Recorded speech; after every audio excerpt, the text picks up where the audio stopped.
হুজুর হ্যাঁ ইমামতি কি বাদ দিয়ে দিলেন?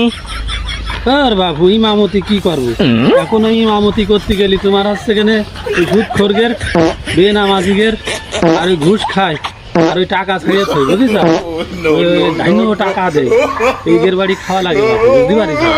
ওই যার জন্যই আসে করেন যে হুজুর আমার আব্বার জন্য আমার দাদার জন্য ওই হচ্ছে একটু দোয়া করে দাও একটু বেশি করে ঢক করে ওই ঢক করে আমি তো দিতে পারবার না, তার কারণে তো সুদখোর, ও তো ঘুষখোর, ও তো ধান্য টাকা ছাড়িয়েছে, আর কিভাবে আমি দোয়া করবো?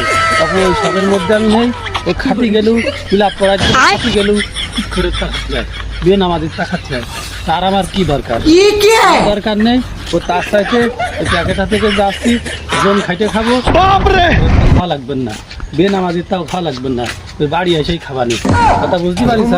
আমার অত ভালোর দরকার নেই, ঠিক আছে? আমি জানে যাচ্ছ যাও, আবার এখন কাজে যাই যাও।